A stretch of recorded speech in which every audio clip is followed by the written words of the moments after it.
Sit up, sir. Yes. Sit up. Third one session.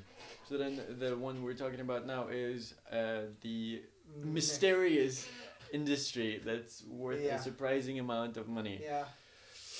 Just tell us the money first. Okay, the money in this beeswax. Okay, so it is estimated to be worth the market size of this market is $13.06 billion USD in 2023.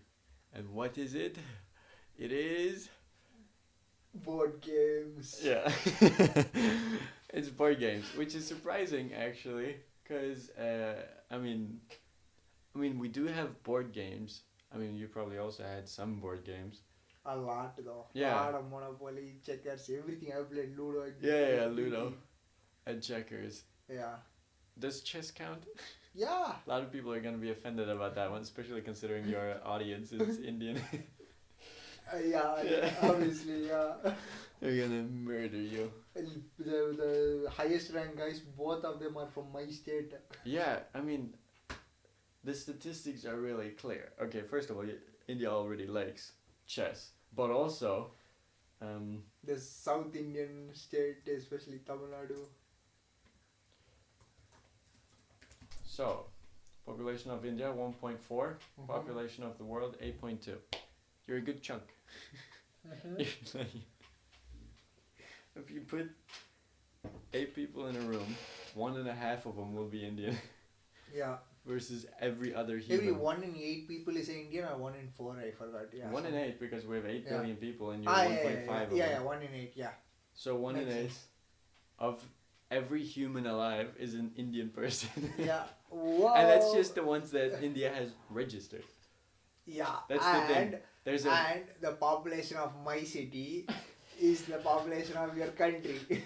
Exactly. So a lot of people will take offense to the chess thing, and also you got a lot of brains to work on one problem, to say the least, when it comes to chess. So that's why you'll have like math masters, chess masters, spelling bees. Spelling bee is insane. They're all Indian. Guys, all Indians. Yeah. If not, it's Indians from Indian, Chinese, some fucking mixed up some stuff. And that's the same kind of rule though, because they're 1 billion as well, right? Close to. Yeah. Maybe a little bit above, so also. No, we crossed China, I think, from this year or last year. And again, 1.4, but you're 1.42, they're 1.41. Yeah. So and their population is gonna fall. It's decreasing. Yeah, and we are gonna go up. Only winning. Yeah. Anyway, the point was, you got a lot of brains working on chess. With all the AI, there will be more people and no jobs. It's going to be shit. Yeah, I don't know if India is benefiting from this whole AI thing, but back to the main topic, which was board games. So it's worth 16 billion? 23? 13, sorry. 13. Okay, I thought 13. We both were wrong. Okay. Both are wrong. 13 billion. And we kind of saw that firsthand. Like, we scrolled through Kickstarter, right? Yeah. And we saw a bunch of them. A lot of them, every single Kickstarter thing, or most of the things that we saw were all funded like 2,000, 4,000 times. Yeah, 6,000. And one of those games funded almost $1 million. Yeah, it was like 600,000 or something, right? Like 21,000 backers or something. Yeah, but I mean money. $1 million. Oh, it was $1 million. $1 million. It's more than million. It's like and that's $1 million. Just a board game.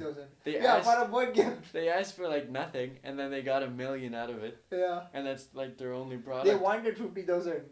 Yeah, okay, and they got $1 million. So the thing is about board games, you only need to kind of use your head for it, because you only need paper. And a lot of creativity. Which involves your head, but it's in our case, why we were excited is because we have the 3D printer and he's very creative as well, like artistic as well. So thought like we could make something out of it. I can design something in 3D modeling, make like a board game or a card game or something where we can find a way to make something that's cool though. And we also looked at something previously, right? Dungeons and Dragons. We don't play though, but we noticed that people that do play always want to have, like, we asked one of the people that we know that plays it, and we asked them, would you want a like preset set pieces, 3D printed, or just the file so you can 3D print it? Either way, they're happy. Yeah, either way. But do you think but is there no copyright? Like, how does it work? Like, how can you copyright a floor? It's just a square that looks like it's paved with cobblestone or something. Okay, so a character I designed, that's very unique that I designed. So it doesn't matter. Okay, They can't. They don't own dungeons in Dungeons and Dragons. Like, you could just make a square and say it's for my game. It's called stupid dumb fuck. I don't know. Like, okay. It doesn't matter. Exactly. So the point was we wanted to like make presets, models, like the floor, the walls, doors, so that you can slot things in. So that people that do play the game can just get more immersed in their session in a way. And they can scale, they can buy more stuff. Yeah, because right now the most popular tool is foam and styrofoam. That's what they just carve away, whittle with a knife, and then they paint over it. And it's really floppy and light, and it just flows away if it is windy. Actually, yeah. We should breathe hard. Yeah, and modularity, it's not a very strong structure, so it falls out really easily. I mean, with 3D printing, you can make a long-lasting, solid creature, man. Yeah, and you can make them like lock into each other. Yeah, and paint it, do whatever you want. Multiple floors if you want to. And they're cheaper to produce as well. Yeah. So yeah, that's a cool thing though. Yeah. That's something we looked at. So just board games seems to be a huge market for it, and also the money is there. So, and the barrier of entry is not that high, really. Like, the only thing you need is your brain and thinking about a good thing, and then showing it to your friends and being if they more want artistic, to play. In a way, yeah, artistic and all, but also like just showing your friends a game, and if they want to play the game, then you've got something that people might want further, right? Yeah. Because the games we looked at, none of them are extraordinary. They're all just some different version of, I guess, gather stuff, like trading cards, and 1 million, 1.2 million, right? 600,000 just because it's some botany thing. There was more to it, but also, so you can get a lot of ideas by looking at Kickstarter, I think. Yeah. And for the one that we looked at, it's like very nice thing to do. It's not a one more digital game that will fuck up your eyes, you know. It's just like a card game or a board game. Yeah. It's more like a physical thing which brings families and friends together. And you play for like an hour or two, not 16. Yeah. Which is a big problem with games nowadays. They all want you to play them for like 24 hours. Yeah. It's very reasonable. Very nice thing to do. It's also fun to make, I guess. So yeah. Yeah. So the only thing you really need is a brain to come up with rules. Create a story and rules, and logically everything adds up. It's mostly right. Being a game maker is something you can definitely do. I think just looking at Kickstarter, there's people doing it already, so that means it is possible. It's a viable market, and also you have to do one solid prototype and then wait. If the Kickstarter fails, it fails. You do not lose so much. I already have the printer anyways. It's like, it's fine. Yeah. It just I lose like 1 kg of a spool of filament. That's $20. Like, sure. It's not a massive loss. So it's a really solid industry to get into, I think. Yeah. Like a solid marketplace to explore and try it out. If you think you can handle the creative side of it. Because that's the only restrictive part. But I think creativity is always like, if you just do something around it anyway, you will have creativity around it.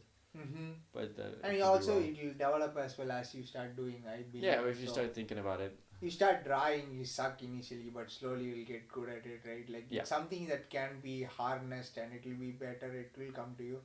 Yeah. It can be learned somewhat. And people that think, I mean talent and all that, but for game making, not so much. I don't think you need a lot. If that's how everybody thought, nobody will be doing it, right? That's why just have to be, just go with it, yeah. So that's something very interesting though. Totally out of the box. It's not medicine, it's not saving the world, it's none of those things. It's just freaking playing the good old board games. Yeah, so we just looked at that briefly just to check why is it so big and how big is it, and we realized it was massive, and then we had some ideas around it. Yeah. coming up with your own board game and making like, or just making pieces for a popular board game like D&D or Monopoly. There was a Kickstarter for a Monopoly version, which was just 3D printed. You remember?